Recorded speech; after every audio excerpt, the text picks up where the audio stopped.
Happy Tuesday, y'all. It's Tuesday, Skewsday, June 21st, 2022. It is me, Trey Crowd, that I can't even do.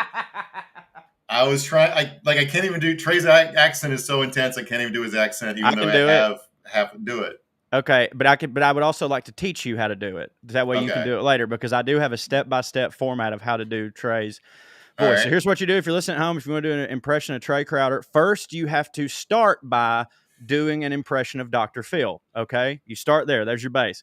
Hey, listen, Lisa, you're not a monster. Okay, you're not a monster. Now you start by Dr. Phil, and then give Dr. Phil a sinus infection, and then you've got. Hey, how's it going, everybody? My name's Trey. Welcome to Skews this week. And man, I mean, goddamn, Mark, it's been a hell of a week, ain't it? Democrats and Republicans alike. Skew, we diddly butt. I'll tell you what.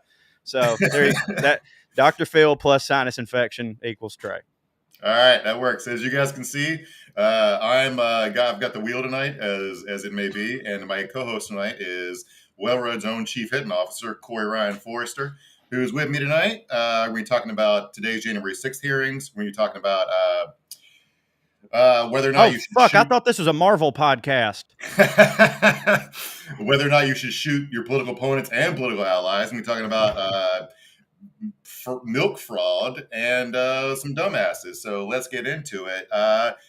Corey, today is both me and Trey's wedding anniversary, which I didn't know we shared the same wedding anniversary until Friday. But Trey is in Columbus. Trey's on the show tonight because he's performing in Columbus, Ohio. And you may notice my background is different. That's because I'm on vacation in Florida in a bungalow, a little hotel room off the Gulf Coast. And so me and Trey really hit for our wives. We're spending our wedding anniversaries. Well, I can top you. On my wedding anniversary this year, I was in Europe for 3 weeks without my wife. So I think I got you beat there. And I was and I did. It's really lucky that I was over there and we had such a time difference, because like I totally for 100% forgot our anniversary, but I was able to play it off as like, oh no, I was just waiting for you to wake up. You know, I didn't know. Like it's like 6 a.m. over there, baby. I didn't know, but like I 100% forgot that shit. We're some full-on sitcom husbands, man. We're that bad. Yeah, me and my wife really started out on that run. Like on our honeymoon, I probably told this story before, and I'm about to get some heat for this, but I don't care. On our honeymoon, you know, we'd been together for 7 days, which is enough. Because before then, that was the longest me and my wife have ever been together. Because like when we started dating, I was already a touring comic. So 7 days together, she'd had enough of me, I'd had enough of her, and we were in line at the airport, and she was mad at me about something, and she was just, giving me the what for. And I looked down on my phone, and it was Delta telling me that I had been upgraded to first class. Only one of our tickets had been upgraded to first class. And I was sitting there, and if we hadn't been in a fight, I would have been like, baby, you take that. I'll just be in the back. But I was like, you know what? First off, I earned these miles doing my show. And secondly, I know my wife, she only has one level of mad, right? She has one level of mad. So once she's there, she can't get any more mad. So I was just like, she's already mad. Fuck it. And I sat in first class while her ass was back there in coach, just seething. Yeah, that's not the move. Speaking of being sitcom husbands, both Seinfeld and Everybody Loves Raymond did this episode. It does not. Hey, Amber, there she is, right behind you. Oh, shit. Hey, I thought you was at the pool, baby. Lots of shit talking. Go away. We're doing a show. Right. We're live. So tonight's going to be a loose-ass show, I guess, as you guys can tell. I just had a pina colada on the beach with my wife, and we're going to do it. So I want to say on the flight here, we flew yesterday. I saw a guy. We're wearing a mask on the plane because, you know, a wife has elderly parents and stuff, and we don't want to take them COVID. I saw a guy go to the bathroom on the plane in his socks, like he wore his socks to the Delta Airlines flight bathroom. I'm like, I'm wearing a mask on this flight, and this guy's actively trying to get double monkeypox on his toes. So I don't even know what we're doing at this point. Dude, like barefoot would almost be better because at least you can like wipe your feet off, but like that's just on your socks. Like, ugh. Yeah, for the rest of the day, it's a 6-hour flight, 5.5-hour flight. Oh, God. Before we get into the show, a couple things to talk about. I don't want to spend too much time on it because it's going to get worse and worse and worse. But Uvalde got worse this week. The Texas DPS director openly roasted Uvalde cops in a Texas Senate hearing today because everything we talked about, I think in our last episode, turned out to be bullshit. The Uvalde school district police chief saying, "Well, we couldn't get the door because we couldn't find the right key." Turns out the door was unlocked. Also, they had long guns and shields on the scene within minutes, and they just waited outside the door for. Anyway. I've been in places where the cops came and they did not need a key to get in. You know what I mean? Like, I don't really know what the big stick is for. No, yeah, they don't. And I don't want to spend too much time on the police response part of it because it's the smallest part of it. Because like a good police response here would have limited the kids' deaths to like 10 instead of 19. Right. So it doesn't seem like the biggest part of the problem here. But like, anyway, those cops don't hit. But before the show, some fun stuff. Triumph, the insult comic dog, I regret to inform you, was arrested for storming the Capitol. No, this isn't a bit. Stephen Colbert's crew was doing a bit at the Capitol about the storming of the Capitol, and they stayed after hours in a part of the building they weren't supposed to be in. So they got arrested, but not before a successful coup. So you guys all got to see Triumph, the insult comic dog right now. The puppet master. That's so tremendous. Yeah. But they were like so the story is that they were there legally at first and then they just hung out too long. Yeah. Right? Because I keep seeing people on Twitter just be like, or if you're going to be mad about January 6th, then you've got to show the same shit to this. And I'm like, okay, you know what? Fucking arrest Triumph, the insult comic dog, and leave him in a room for a year. It'll be Smigel's career will be better after that. Do it. I don't care. Take the puppet off Smigel's hand and just send the puppet to Gitmo. Send the puppet to Gitmo. Waterboard him some. That's what we're going to do tonight. It's Martin, but they have been trying to troll, saying it's the same thing. Like trespassing is the same thing as trespassing with the intent to commit murder. I think those are two different things. Yeah. But so Tucker Carlson has done like a series of segments on it, calls it Day 2 of the Insurrection, where he's talking about the arrests of the ticketing of Stephen Colbert's filming crew. And Marjorie Taylor Greene went to the floor of the House today to say she felt unsafe because they were filming her office and tracking her movements, which is part of the comedy bit because she did the same thing for Pelosi and shit. Yeah, I was about to say, doesn't she make a habit of doxing people like all the time and like standing outside bathrooms being like, if you got a dick, you better not come in here. I'll get my butterfly knife out. Yeah, but so anyway, she's very frightened of the world's worst dog puppet holding a cigar. Wait. What do you mean the world's worst? It's not. It's like a dollar store puppet. That's I thought you meant Triumph himself was the worst, and I was about to take great because like legend in my book. Smigel and the Triumph both amazing. Love them. Very great one with it. I know this isn't how you do the show here, but do you have a favorite Triumph bit? Because I've got one. All right, you go ahead. Mine was when he went to the Star Wars convention and he goes up to the dude he's dressed as Darth Vader, so he's got all the buttons on his chest or whatever, and Triumph goes, "Which one of these calls your mother to pick you up?" Yeah, I love that. God, Smigel's the best. If you guys aren't familiar with Robert Smigel's work, he was a longtime writer for SNL and has gone on to do a bunch of other cool shit, including Triumph the Insult Comic Dog. So before one more thing, we're going to the show. The primary thing the FDA is concerned with right now, and Congress, because it needs to be on top of their plate, is milk. What about milk? What's going wrong with milk, you might ask? Corey, are you familiar with almond milk, oat milk? I am familiar with almond milk and oat milk. Now, I got to tell you, I mean, they're great substitutes, but it ain't nothing like the real thing, baby. By the way, I make my own oat milk. I don't know if you know this. I did not know that. I'll have follow-up questions in a minute. But I do want to say, so oat milk, soy milk, and almond milk do not help the hit for the milk industry because they think they think it's taken away their market share. Mm-hmm. And the way they choose to complain about that is to say that people are being fooled because it has milk on the carton. Right. Yeah, we'll come back to that in a second. So they have been for years trying to get the FDA to say that those products cannot call themselves milk, because they think it will help their bottom line. Because Americans drink way less milk than they used to, which I didn't know, but I drink my share of milk. I like it. I like milk like cheese. I'm not part of the problem milk industry. Do not try to cancel me. But so Congress and the FDA are trying to figure out ways to force companies to change their labeling because because of crooked American capitalism shit. They're trying to capture the regulatory agencies. But the FDA has been, a little bit preoccupied the last few years with, drugs, vaccines. Yeah, right. Yeah, so the way that's concerned with regulating milk lately.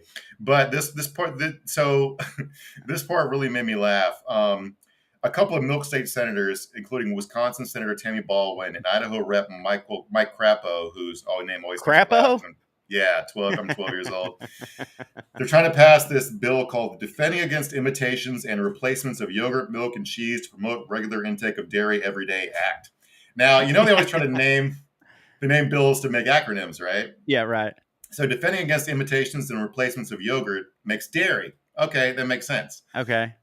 Milk and cheese to promote regular intake of dairy every day makes McPride. So the name of this bill is Dairy McPride, which is Danny McBride's racist cousin from Wisconsin.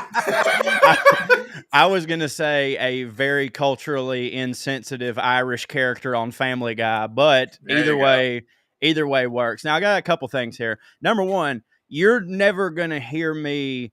Anybody that knows me knows it's very hard for me to lobby against the good people of Big Milk. All right.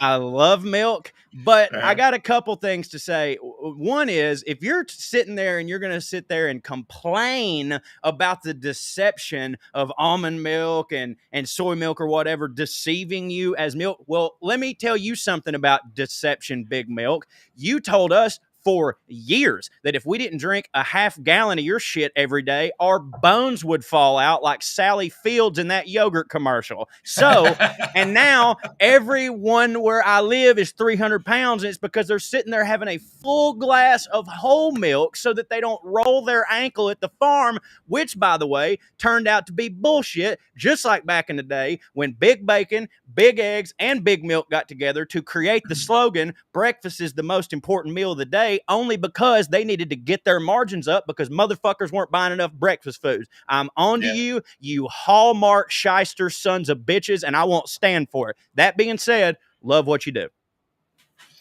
Can't think of any better way to end the banter, so let's get into the show. Matt, let's do the Daily Dumbass. Graphic, please, my train. All right. We got to talk about this because this is the crazy thing that went viral over the weekend. So our first Daily Dumbass is anyone who thinks they can run for office without the aid of flashbang grenades. Hit it, Matt.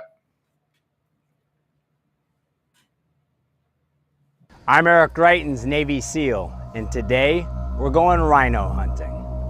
The rhino feeds on corruption and is marked by the stripes of cowardice.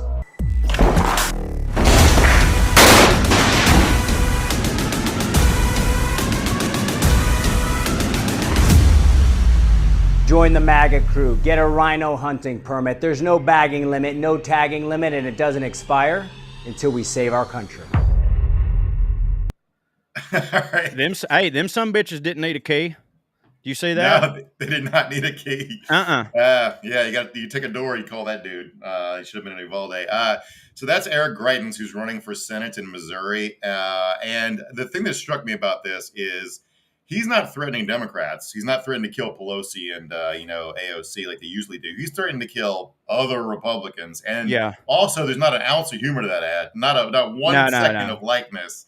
No, it is. We're coming to fucking murder you, full fascist. And we're going to talk about this a few times tonight. But I don't think these guys realize that in a fascist uprising, the first people against the wall are your political allies. Yeah. And these guys do not see it coming. The first guy is going to be Ted Cruz, Marco Rubio.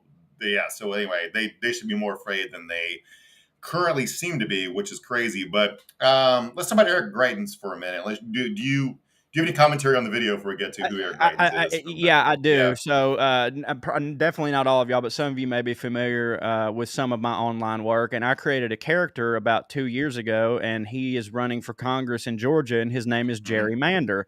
And when I just saw a couple Republican ads. I don't watch TV or any of this shit, but I saw a couple Republican ads and I was like, Jesus Christ, man, like these are so on the nose. And so I came up with this guy who says things like, hi, I'm Jerry Mander, and I believe in three things: God, country and that Puerto Ricans should stick to baseball.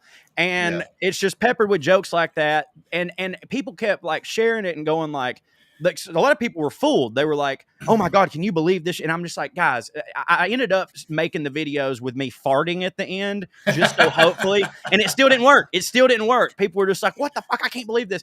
And everybody was like, it's so sad that we live in a world where you can't tell if this is satire anymore. And I've always been like, yes, you can. The joke, like, that's so ridiculous. Nobody would do that. And then, like, as soon as I came up with that damn character, it seems that they've doubled down and sort of made me wrong on that. Mm-hmm. Yeah, you can't satire these motherfuckers. Like, how would you heighten this? You'd like, you'd call in a targeted drone strike to the house or whatever. I guess. Like, yeah. There's no way to do it. And like, this guy is a huge asshole. He used to be the governor of Missouri. He was forced to resign just 4 years ago. Really? Just 4 years ago. And the reason he's forced to resign, Corey, is, well, there's a lot of reasons. He did a lot of financial shit we'll get to in a second. But the main thing he's known for is that he essentially sexually assaulted his hairdresser, allegedly. Ooh, that ain't good. Tied her up in his basement. Okay. Stripped her naked, blindfolded her, took pictures of her, and said that if she reported his sexual assault, he would say it was consensual and ruin her marriage. Forced to perform oral sex on him. And then when he was caught doing that, him and his wife put out a statement about how he had been unfaithful, but they were working through it. But the truth came out. He was forced to resign, not for sexually assaulting that woman, but because he had used some data from a veterans group for his fundraising. They couldn't get enough votes to convict him on, the whole sexual assault thing. I know that like every single part of government isn't intrinsically completely tied together and stuff, but like if you were forced to resign from a government position, don't you think there should at least be, I don't know, a 10 to 15 year probationary period? Pete Rose made a couple bets and that motherfucker can't even go to Shea Stadium to watch a game. You know what I mean? But this guy can just run again, like whatever, I tie hairdressers up. Who among us throw the first stone at her head, please? Yeah, things have gotten rapidly worse. To such a degree where this guy was forced to resign in Missouri. Do we say Missouri? Yeah, sure. As some people do. It just depends on how much my mama you are. She said Missouri for sure. I want to be respectful to the people of Missouri and pronounce it the way they would like. So he was forced to resign in a purely red state like Missouri 4 years ago, and now his sexual assault accusation is not even holding him back. And just in case you're wondering, I mean, it's probably trending up. Honestly, they love that shit. This ad was probably really smart because it went viral, but because it's a crowded primary field, this increases his name recognition. He was governor only 4 or 5 years ago, and this will help him win the primary from the psychos that like push him up. Then it'll be the only Republican running. The funny thing was in one of his he was subpoenaed to testify about this, and he showed up. He's a former Navy SEAL 20 years ago. He showed up to testify in one of these things in his Navy dress uniform. I mean, listen, the guy's a bag of shit, but I'd have done the same thing. You know what I mean? Like reporting for duty, sir. Here I am. Yeah. These. Did you order a code red on your hairdresser? God. Oh, shit's bleak, dude. That's rough. So, in case you're wondering, the attorney general in Missouri at the time who declined to prosecute him for any of this shit because he said he didn't have jurisdiction was Josh Hawley, the current U.S. senator from Missouri. And the response from his fellow Republicans in his primary was pretty interesting because the main thing they said was, I'm not the rhino, you're the rhino, because he was a Democrat 15 years ago. It wasn't you shouldn't murder us. It was that we should murder you.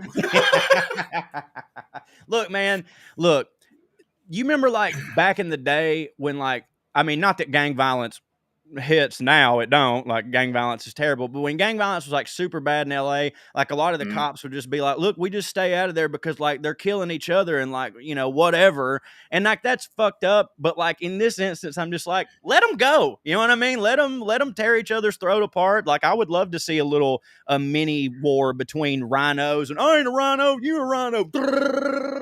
We could all just hide at Starbucks or whatever. Yeah, Schadenfraud's a weird thing because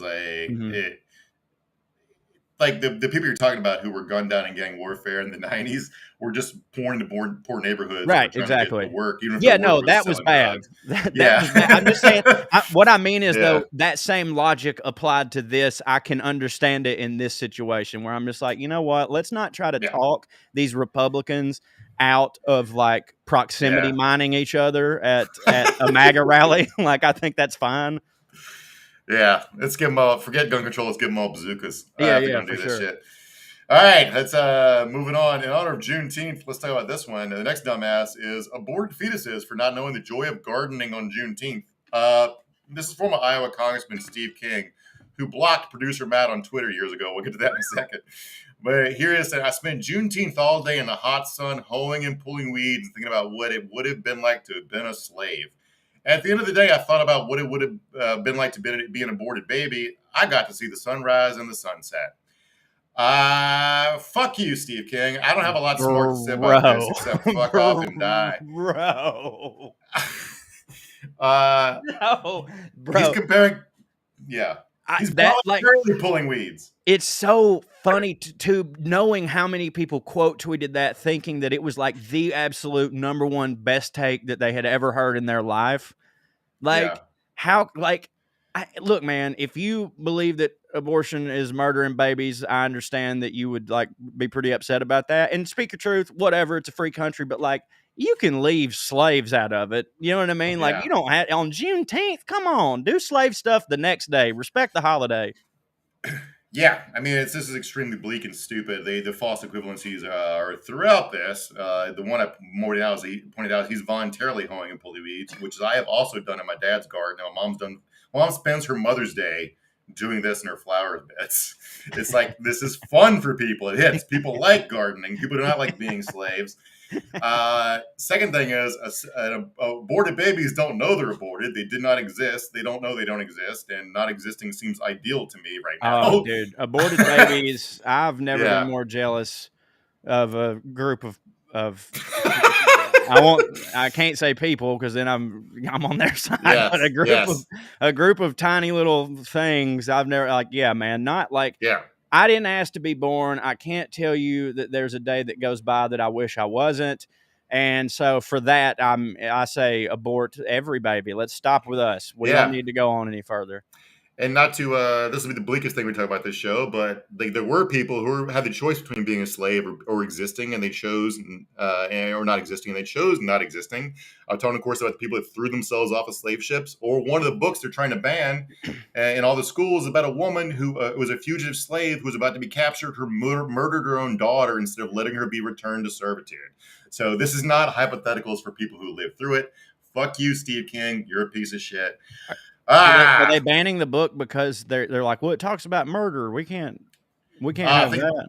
I mean, they might say that, but also it makes slavery look bad, which I'm assuming is part of why they're worried about it. That's so hilarious to me that it seems so hard for people to just go, hey, slavery happened and it was bad. Like that's all you gotta say. Like the Republicans act like if they come out and say, hey, listen, slavery was a bad thing, that like we're going to go, you're damn right it was, and now you're getting your comeuppance, and then just like take them and tar and feather them and whip them. It's like literally like the least you could do is just be like, yeah, it was fucked up. That really sucked. But if you tell kids slavery is bad, then they get woke. Then they're fine with different people, and then they might consider reparations, and then you never know what comes next. They might start thinking America don't hit sometimes, Corey. I hadn't considered that, Mark, but as usual, astute as ever. Yeah.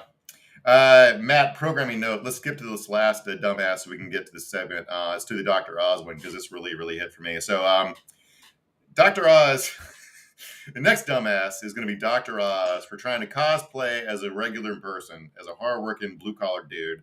Because basically, Dr. Oz is the dumbass for not being Mr. Hard Hat Oz, because he posted this on Twitter the other day. He did this bit where he went to some sort of factory and posted this. This tweet said, I had an informal discussion with some company in Burke's, some guy at Burke's company about the worst supply chain issues the company has ever experienced in 39 years.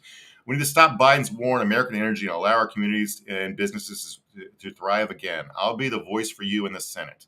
And the picture is him in a very clean suit, pretending to operate a traco. If you're listening to the podcast and don't know what a traco is, it's the giant thing with a boom on the front and the tracks on the bottom, and you use two joysticks to control it, make it swivel and move dirt. John Fetterman, who we love around here because he's a big unit that hits, quote tweeted it with this picture of a child driving a Tonka traco.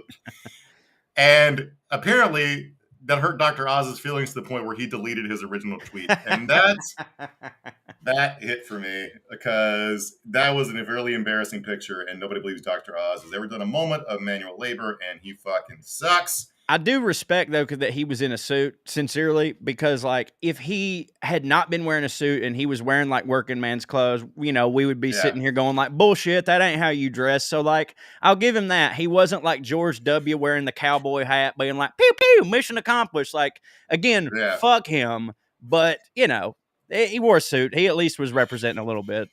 Yeah, the thing I like about Fetterman is he knows how to talk online. There's no like tweeting platitudes about how America's great. It's just like, fuck you, get the fuck out. Yeah. It's like that's how you do this. You do not pretend. We need a really Republican Party to meet us on the battlefield of ideas. Like, now this jerk off looks stupid in his fucking stupid suit.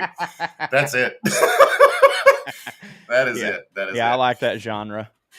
All right, let's get into the segment. Today was day 4 of the January 6th hearings, and the first 3 were about Trump's state of mind, about the legality of challenging the election, his state of mind about whether or not he thought it was actually stolen, yada, yada, yada. Today was about how many people were afraid for their lives, and therefore it becomes the most personally moving day of testimony yet, as how many people extremely thought they were really about to get murdered by a bunch of stupid fucking psychos.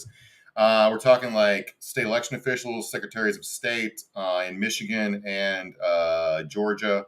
We're talking the Speaker of the House in Arizona. And we're talking just a lady who worked at the Fulton County elections office in Georgia. We're talking about all of them. Been arrested there. Yeah.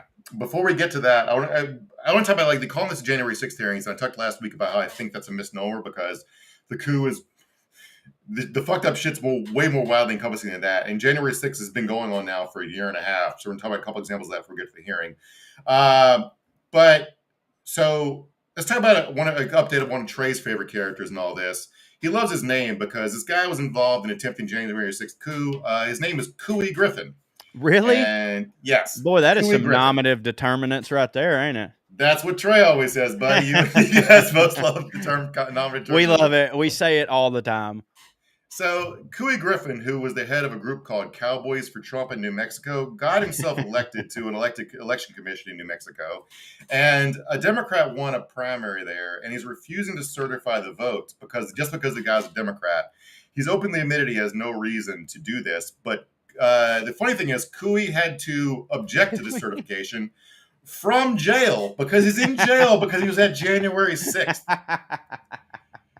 This dumbass says, my vote to remain a no isn't based on any evidence, all right? It's not based on any facts, Griffin said, nevertheless requesting a hand recount of balance. It's only based on my gut feeling and my own intuition. So the too long don't read version of this. The January 6th participant sits in the New Mexico County Commission, refuses to certify a local election, despite no evidence of fraud, gets threatened with prosecution after the court rules against him, and won't give in, all while awaiting his sentencing for January 6th. Dude, he just fucked. Yeah. We're both big shots in Hollywood, Mark. That's why we do this internet. That's why we do this internet show that I'm only filling in on. But this as well as I do. If me and you were working on a pilot for any network whatsoever, and it was about something like this, and we came in there and pitched them a character that was going to be an insurrectionist, and his name was Couey, they would laugh us out of the room. They would go, guys, is this a joke? Like, what are you doing here? Like, go give him a real name that doesn't sound like fucking Couey McRevolution or whatever the fuck this is. Yeah. Like, that is so insane to me. I've never heard anybody have that name until this guy. His parents made up this name just so 45 years later he could do a coup. So he had this fucking certification fight where he's threatened with more prosecution. Then he had his sentencing on Friday. He got 14 days in jail and a $3,000 fine, plus community service and a year of supervised release. prosecutors had said Griffin should get 90 days in prison. It still seems low, and with credit for the 20 days he already served. Contending that despite the statements to the contrary, Griffin has shown a lack of remorse for his actions. Now, I'm going to say here that since in between prosecutors making that argument and him doing another coup in New Mexico, he has demonstrated a lack of remorse. Yes, I would argue that is a not remorseful man. Yeah, and he's still only got 14 days in jail. And other ongoing... Yeah, sorry. So is this... He's in jail for... What is the official charge? Rioting or like failing to disperse or whatever the lower level charge for January 6th is. So like it's just like 14 days is like a slap in the face. Like it may as well be 0 days. Like 14 days is just we said we did a thing, and I'm sure he wasn't in county. Well, maybe he was. I don't know, but like that's just dude. Every single American did more than 14 days in solidarity during the pandemic. Yeah, 100%. So like it's not even like I can do 6 months standing on my head right now, motherfucker. Yeah. You can't do shit to me. In further ongoing January 6th news, Texas GOP had their statewide convention this weekend, and they went full in. Their platform says that Biden was not legitimately elected. It calls homosexuality an abnormal lifestyle choice, which we'll get back to that in a second. Says Texas students should learn about the humanity of the preborn child. Also calls for a full repeal of the Voting Rights Act, which has mostly already been repealed, so I don't know what they were even worried about. And calls the state to hold a referendum on whether Texas should secede. This is the state Republican Party, which controls the whole state government. So this shit's fucking frightening as hell to me. They also, we're talking about fascists eating their own. Dan Crenshaw showed up there because he's a Texas congressman, and he got physically assaulted by some Proud Boys and shit. Oh, no. I bet he didn't see that coming. Well, not if they came from the left, man. Right, whichever side. We suck. Yeah. That's on me. No, I don't care. Fuck him. I don't care. Like my best friend doesn't have an eye. Okay. Yeah, I don't like. But did he lose it in service of his country, then wear a fucking badass eye patch to Congress? No, he did not. No, he didn't. By the way, one of the things they did to him was call him Eye Patch McCain, which is like something Tucker Carlson calls him, which is probably the closest thing to a joke that Tucker Carlson's ever made that's funny. So yes, the Proud Boys and a guy named Alex Stein, who's a social media activist from North Texas, tried to beat the shit out of him, and I'm just shoving his like bodyguards. The statewide Texas GOP also kicked the log cabin Republicans out of the convention, which there's still the log cabin Republicans running around. Yeah, at a time when. What about wigs? Were there any wigs there? I am fascinated by the existence of this group because it betrays like something really like it's something really interesting about Republicans to me, where it's like it doesn't matter whether you treat me like a human being or not. Do you cut my taxes? Right. You know, because you're not for the log cabin Republicans; they're the gay Republicans. Right. They're the openly gay Republican organization. Oh, I didn't know that. Yeah. So wow, I definitely thought that was a complete. Well, damn. Okay, I mean. Oh yeah. I'm half for them. The gay part hits for me. The Republican. Yeah, right. So they had a booth that was supposed to be set up, and the GOP kicked their booth out. And I'm just like, why are you guys still like? I don't know if you guys have been following this, but like there have been Republican state and federal officials openly calling for the execution of gay people, like execution.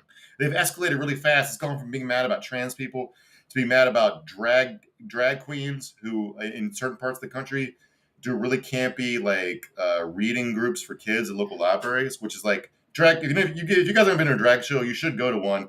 They're really fun. They're really campy and silly. There's nothing horny at all about them. If you get horny watching a drag show, that says something about you, not the drag show. I made out with a drag queen one time. I was at the drag show, and first off, they have $5 pitchers of Long Island iced tea. Who didn't I make out with? But secondly, I was just right up by the stage, and this is right when Lady Gaga popped, which was a godsend for the drag community. And homie was doing a Lady Gaga song, and then just like came up to me where I was standing there and just started like, touching my chin and flirt with me, and then leaned in, and I just fucking kissed him. Like we kissed for a minute. It was like part of the show, and it got a rise out of everybody. Nice. Oh yeah, bud. Good for you. Yeah. So I love the log cabin Republicans halfway is what I'm saying. I just like, I just can't wrap my mind around being like, well, you guys don't think I'm a person, but will you let me in your club, even though you might execute me later? Well, that's how like I had to find this out. I found this out about 6 years ago. 'Cause like, I feel like as liberals, we always overcorrect on things. And like, because I have this accent and I think a lot of people assume that I don't like gay people, and I do, I would go like way over the top. Like, I love every gay person. Gay people are awesome. Every gay person is great. And then I met some gay people that I was like, oh no, they're you can be a gay person and be bad. And there's clearly people out there that are like, yeah, man, I know they want to execute me and my family, but I vote for them because I want me and my family to have a bigger house when they come to execute us. Yeah. Peter Thiel is one of the worst human beings walking the face of the earth, and he is gay. So, yeah, you can true equality is being able to be an asshole and not having to be about your sexuality or your ethnicity or whatever. But Donald Trump Jr. came to defend. This is a piece in Breitbart. Breitbart, which is Steve Bannon's old website, started by Andrew Breitbart, who keeled over, and I was happy when it happened because he fucking sucked. But so Breitbart posted this article with a quote from Donald Trump Jr., where he came to the defense of the log cabin Republicans, basically saying that we're all in to save America. Anybody who wants to share the foxhole with us is welcome. But it's like, but they're going to kill them in the foxhole next. Again, going back to the fascists, they're going to kill you if they don't like you. Doesn't matter whether you vote for their policies or not. So it's fun for Republicans to have their own culture war for once. I was about to say, it's really fun from a Democrat's perspective to watch another political party shoot themselves in the own goddamn foot and eat their own. You know what I mean? That's a nice change of pace. I really enjoy that.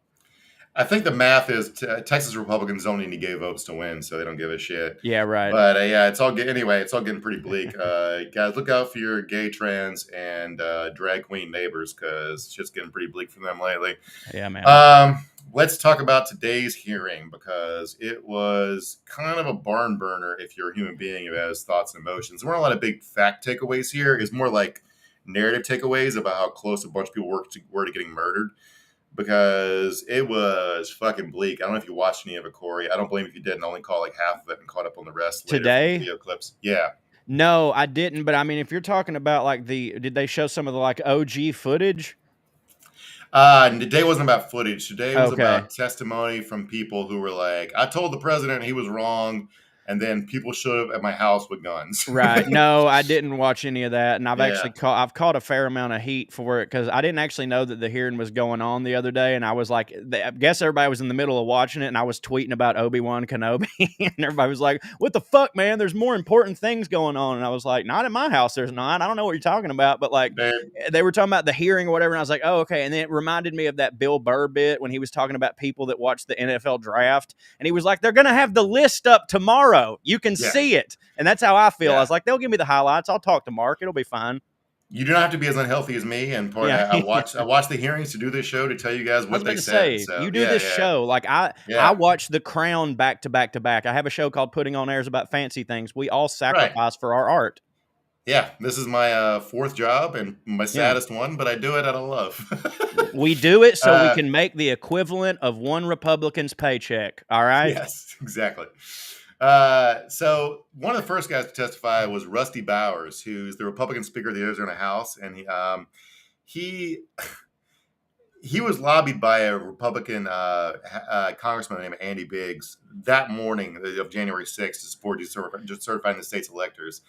And Rudy Giuliani called him personally, and according to him, and this guy would not lie, he doesn't hit in a lot of other ways, but he's very Mormon. So I don't think he would lie. Very Mormon's part of the part that doesn't hit for me, but he goes, he quotes Rudy Giuliani, have some coffee, motherfuckers, Coca-Cola hits. He says, happy birthday. Oh, wait. Yeah. Wait, that's Jehovah's Witnesses. My bad. Yeah. He quotes Rudy Giuliani as saying, we've got lots of theories. We just don't have any evidence. And then he says they laughed at Rudy Giuliani about that, because that is a objectively funny thing to say.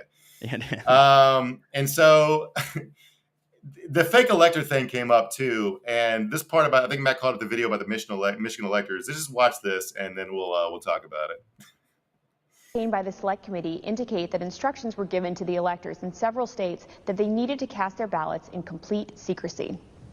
Because this scheme involved fake electors, those participating in certain states had no way to comply with state election laws, like where the electors were supposed to meet. One group of fake electors even considered hiding overnight to ensure that they could access the state capitol, as required in Michigan. Did You can Mr. cut it, Norton Matt. say So they hid overnight in like closets and shit to stay in the state capitol because they think it would make certifying state electors, fake electors, more legitimate if they were in a particular building. It's like, can you steal an election if you wear a fake mustache? Is it a crime? Does the Constitution say? The Groucho thing with the nose and the glasses and just walk in. Hello, sir. I'm an elector. It says so on my name tag that I bought at the dollar store. And Michigan, that's the Michigan, but Wisconsin and Arizona also tried this. And they had these text message exchanges with Ron Johnson, who's a senator from Wisconsin. And he was trying to get a fake, they flew the fake elector certificates on like private planes to Washington, D.C. in like a special case, even though it was just like, you ever get like my dog went to the vet a couple weeks ago and they gave her a certificate for being very brave at the doctor. What a waste of paper. What a fucking waste. Listen, I love dogs as much as the next guy, but God damn it, my dog can't read. Yeah, but it essentially has the same value of that. They flew it in private jet in a special, like I'm assuming hermetically sealed like case. how Elvis Presley used to get his peanut butter banana sandwiches flown. There you go. It was like the nuclear football. These motherfuckers had a fake certificate, like it was a nuclear football, and they're trying to get it to hand it to Mike Pence. And so Ron Johnson was trying to get one of these certificates in Mike Pence's hands. So he sent this really funny text message to Mike Pence's chief of staff, where he goes. This is a Sean Riley who works for Ron Johnson. Johnson needs to hand something to V. POTUS, please advise. What is it, Chris Hodgson, who's Pence's chief of staff, says? Alternative slate of electors for Michigan and Wisconsin because archivists didn't receive them. Chris Hodgson, do not give that to him in the exchange. They're just cosplaying as fucking. It's like, we're all wearing our dad's clothes. They're just like doing parallel democracy and like a whole. It's like just a bunch of children, man. I know, and I know that's like, it's like, oh, all the Republicans are stupid, but like when you read all this stuff, you're just like, guys, these people are in charge of our country, and nobody knows what they're doing. And even when they do, even when they accomplish what they're doing, the thing that they're doing is stupid. And like it's sincerely unbelievable that America hasn't been set adrift already. Like that Canada hasn't just sawed itself off like Bugs Bunny. You know what I mean? My big takeaway from the last few years isn't like, I can't believe we're collapsing. It's like, holy shit, I'm looking at all this. I can't believe we lasted this long. Great run. Yeah. As we turn to Georgia, I want you to know that Trump had a plan to buy off Georgia state officials.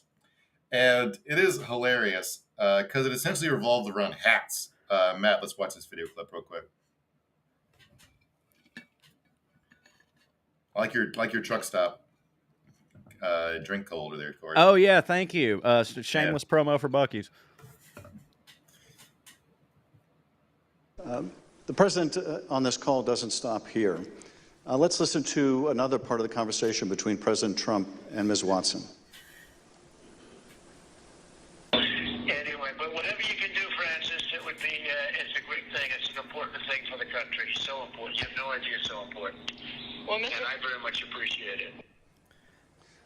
Whatever you can do, Francis. This is the President of the United States calling an investigator looking into the election in which he is a candidate and asking her to do whatever you can do. Mr. Secretary, he placed this call to your chief investigator on September 23rd, 2020.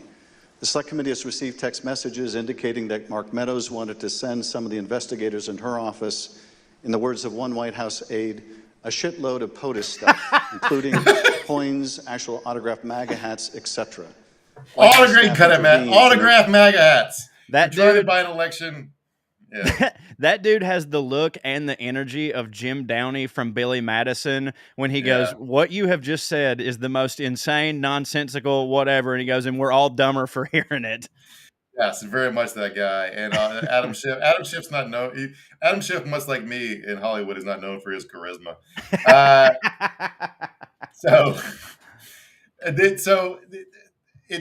One of the takeaways from this, one of the headlines in the articles was called "The Toll of Going Against Trump." And Bowers, the guy we just talked about, the Mormon dude, he cited his faith several times as a reason he refused to go along with Trump's plot. And I I grew up Southern Baptist. I'm not religious. Anyone who watches the show knows this. I respect religious people. My mom's very religious. I don't think it's a sign of anything other than having a different level of faith than I do.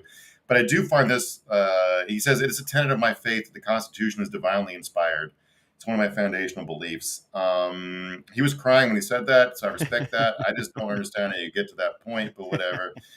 But he said that he's been subject to an ongoing campaign of harassment as a result of his refusal to go along. He testified that there are weekly protests at his house that include video trucks driving by that label him, quote, a pedophile, a pervert, and a corrupt politician. I don't know how you get from I mean, I know it's QAnon shit, but like, you don't vote to overturn the election to install Trump as a god king. Therefore, you fuck children. Dude, that's their thing, though. Like, yeah. Like, there's that meme that the right loves to share that's like liberals, it's like liberals : anyone who doesn't agree with me is Hitler. Well, theirs is anyone who doesn't agree with me fucks kids. Like, that's their number one go-to thing. And it's just like, I don't know, at a certain point, it seems like projection. You know what I mean? Like, they think about fucking kids a lot. Like, it's kind of weird. We could run through the. I don't have a list right up right now, but we could literally run through the number of Republicans arrested for child porn and child molesting, including the Duggar guy. But whatever. Was that the Utah guy, the Duggar feller? That's the guy from Arkansas who was a big supporter of Mike Huckabee, who was 19 kids and counting. He was on that show. That's how I knew Duggar. I knew he had a TV show. So, as our Georgia correspondent, I'm sure you are aware of Brad Raffensperger, who testified today. Nope, but please fill me in. He's the Georgia Secretary of State who told. Who told Trump to fuck off and essentially almost got run out of the party, but he won his primary, which is like he got a ton of death threats and stuff too. But still, one of the reasons they held back this hearing until today was till he won his primary because he wouldn't testify before his primary. He's brave when it comes to sending up the death threats, but not his own voters. So I found that funny for me. That's about how that goes. The most moving testimony today came from some election official in Fulton County whose name was Wandrea Shea Freeman Moss. Her life got ruined by this shit, dude. She's not some politician who just got to keep being in office while getting a few death threats. She had to leave her job and go into hiding. Yeah. And let's start with Rudy Giuliani talking about her so you understand where the death threats came from. If you got this video, Matt. Mr. Giuliani and President Trump, I want to advise viewers that these statements are completely false and also deeply disturbing. Tape earlier in the day of Ruby Freeman and Shea Freeman Moss and one other gentleman quite obviously surreptitiously passing around USB ports as if they're vials of heroin or cocaine.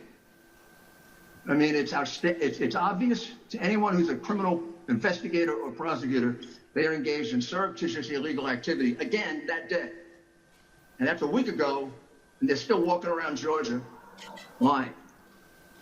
They should have been questioned already. You can cut it, Matt. Their places of work. So there was a video that went viral of this woman whose name is Shay. She goes by Shay as a nickname. Shay Moss being handed something by her mom, and it went viral by conspiracy theorists. And they thought she was being handed a USB drive. She testified today. Again, these aren't Illuminati people. I was about to say, why on earth would this be in her possession? They asked her what her mom handed her. It was, in her words, a ginger mint. I love those. Yes, it ruined her fucking life.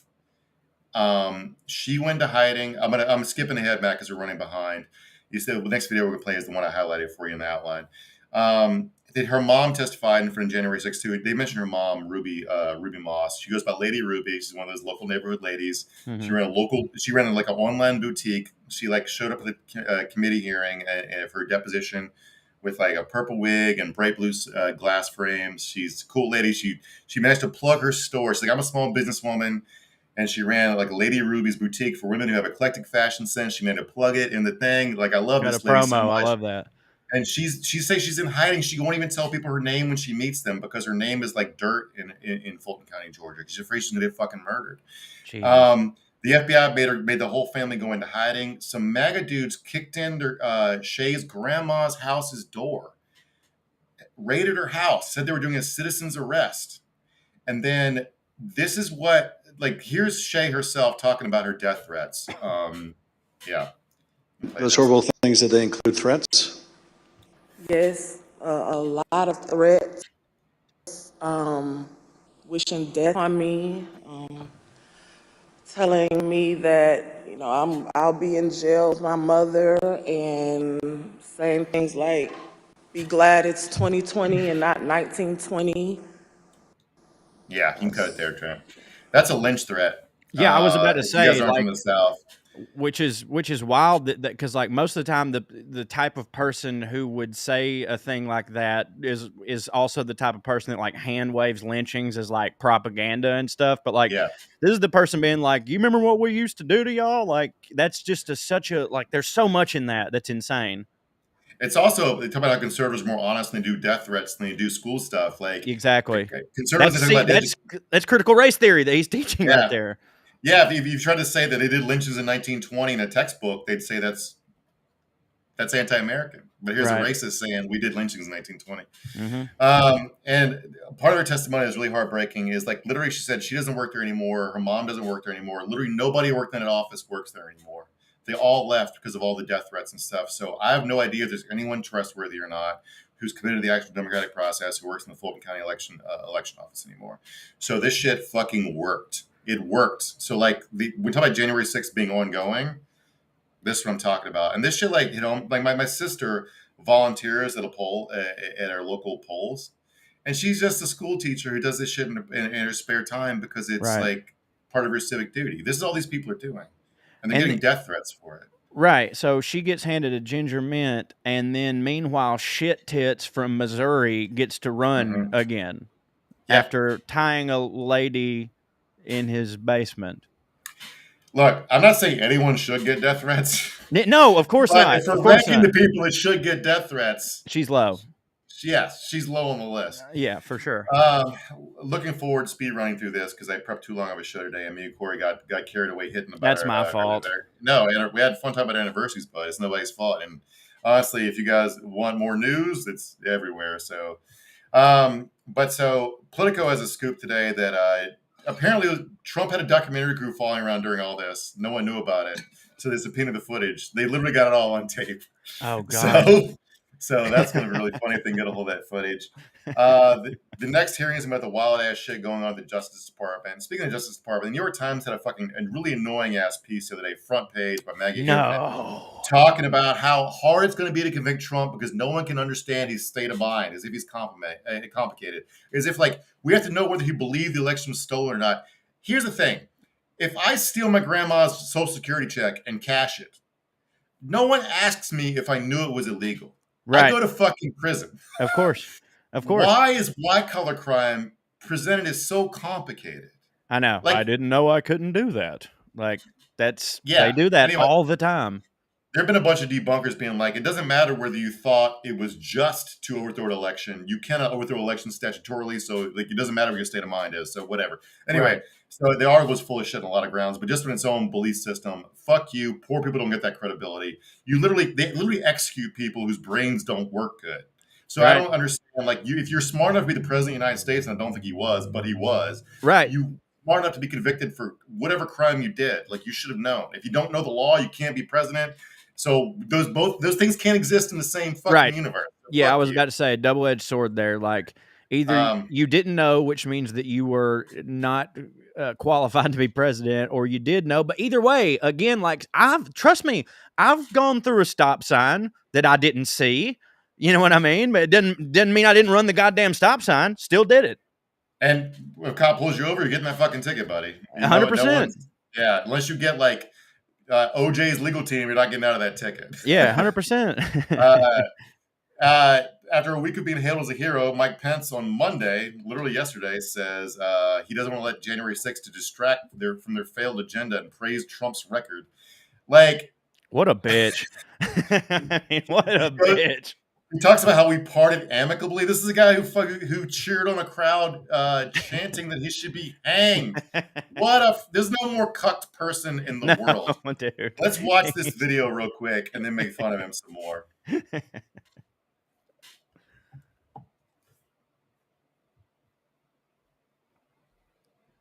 A president who refuses to accept blame, and I want to add to that, commits so many falsehoods. I'm being very polite here, calling it falsehoods. Falsehoods, on any given day, he's out there saying stuff that just ain't true. You ever see anything like that? Never in my lifetime. I said today that nobody lies when Biden got it. There has so I just he literally hates a guy.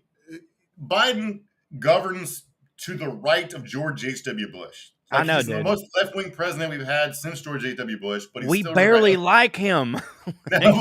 He literally, Biden doesn't talk into a camera more than for 2 minutes a week, which he gets criticized for a lot because he's both busy and tired or falling off a bicycle. Yeah.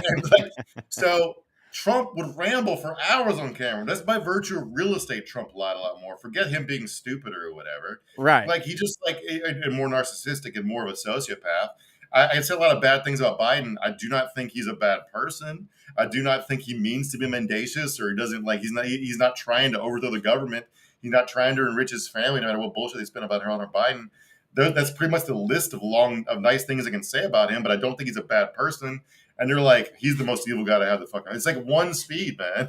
He's not even trying to implement a leftist agenda. I wish I would kill if he did that, but he's not. Like you said, if you just look at Biden's everything he's done, everything he's voted for in the past, these sons of bitches should love this guy. You know what I'm saying? They should love him. I think he's done pretty good. He's done B+ on judges, and he's the best foreign policy president in my lifetime because he ended 2 wars and said fuck it and left. Yeah, right. Which everybody was like, wait, you can just leave? Oh, damn. What a great thing. And it probably ruined his presidency. I don't know what to say about a country that making the smartest foreign policy decision in 50 years, since the end of World War II, loses your second term. But we're that fucking stupid, but that's where we're at. We love war, buddy. We love it. Yeah, we love war. God, this last little thing I'll just speed through real quick is we talked about John Eastman the last couple episodes. Trump's legal team is going to throw Eastman under the bus, take the entire blame for January 6th, and it couldn't happen to a better guy. Honestly, if you're going to have a patsy get life in prison for something, fuck this dude. Yeah, he doesn't look like he hits. But can you imagine you stand up for Donald Trump and he betrays you? The one time this happened. Yeah, yeah, I can imagine it. Yeah. We burned out all of our. Do we have time to do a comment or two, Matt? What do you think? Yeah, sure. Go ahead. I'm here. We can run a few minutes long extra, I guess, because we fucked around. Corey, since you're in Georgia, while Matt pulls up a comment or two, when they were running over time, Herschel Walker's many kids. Do you have a take on that? I only know the one. Oh, wait. They've just found out that he has. Well, bro, I mean, he won the championship. He didn't know what he was doing that night in 1980. No. Come on. He started last week with 1 known kid. He ended the week with 4. Which I don't care. I'm not criticizing. I don't care about his sex life or his parenting or any of that stuff. I do want to say he's a hypocrite because he's been running around. Part of his campaign to cater to white conservatives is talking about how the failure in the black community is because of black fathers being absent, which is some awful horseshit to say. One, because it's absolutely not true and it's based upon a bunch of racist tropes. I went and looked at the data just to fucking be able to be not that these guys care about data, but the thing about broken black families is based upon marriage data, and there are a lot of married families of white dads who suck. Yeah, and with Herschel's the example I was given earlier about how I used to overcorrect and be like, if you're gay, you're a good person. I had to also do that with black people. With Herschel, is the Republicans, when you speak out against Herschel, inevitably Republicans will be like, what? He's black. I thought y'all loved him. I'm like, I don't want him to get shot by a cop, but I don't want him to be elected either. He can be a dumb motherfucker. That's. We talked about it earlier with gay people and equality. It's a right to be as big an asshole as anybody else. That will be when we've had equality. This guy sucks, that guy sucks, regardless of race, ethnicity, whether you're in a wheelchair, whatever. This person sucks. They have shitty characters. Herschel Walker is stupid and sucks. But I do want to quote this because this racist trope, the CDC did a study about it, and it showed that black fathers are actually, once you eliminate marriage from the equation, because a bunch of people cohabitate and raise kids, right? Yeah, right. CDC data showed that black fathers are more likely than their white and Hispanic counterparts to feed, eat with, bathe, diaper, dress, play with, and read to their children on a daily basis. When it comes to actual fathering, anyway, fuck you, Herschel Walker. I mean, I live in an insanely homogenized community of white people, and I knew a lot of shitty dads when I was growing up. Like, that's just dudes suck. You know what I mean? It's not my a race dad thing. never braided my hair. Never braided my hair once. Joyce Gallego says, I'm from Missouri, and every time I hear Missouri, it's like nails on a chalkboard. I've always wondered about that because some people feel really strongly about it, that it's Missouri. And it's like Appalachian and Appalachian. Like, I say Appalachian, and there's a lot of people that get mad if you don't, but then there's some people from the same region. It's like, no, it's Appalachian. I say it. Like, who gives a fuck? Yeah. Drew, our legal correspondent, gets mad if you say Appalachia. He gets real mad. He gets like insane for no reason. He just gets super mad.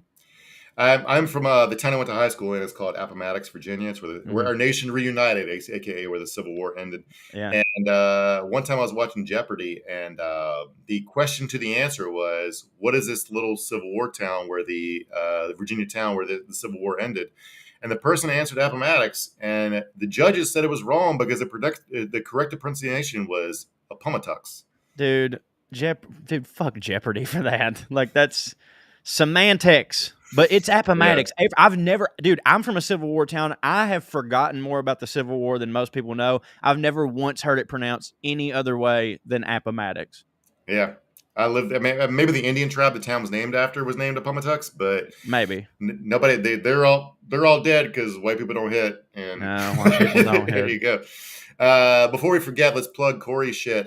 Corey and Trey have a podcast called Putting on Airs. If you got that graphic, man. Yeah, we do. It's called Putting on Airs. If you like hearing two hillbilly dipshits talk about fancy things and fancy culture, we make fun of the Queen and the royal family and all that stuff. We do some, I put this in quotes, history lessons, which is basically I get drunk, read a couple Wikipedia articles, and fart some stuff out. But it's Putting on Airs. You can find it wherever you get your podcast, or you can watch it at watchpoa.com. And also, if you wouldn't mind subscribing to my newsletter /blog, Corey Writes For You. Look at that. CoreyWritesForYou.com. It's a paid newsletter, but there's a free, you can sign up for free. If you pay $5, you get bonus things like audio and video and stuff like that. But if you can't afford the $5, all you got to do is email me at buttercreamcorey@gmail.com, and I will comp you a subscription. No questions asked. I don't care if you're out of work, you're on strike, or you just got too many kids and bills. You know what I'm saying, baby? I'll take care of you. You take care of me. All right. Yeah. I was going to play our Patreon, but we don't have a carve out for that. I haven't figured that out yet. So I feel like so it's $5 if you want to sign up for Skews on Patreon. And we did a bonus episode.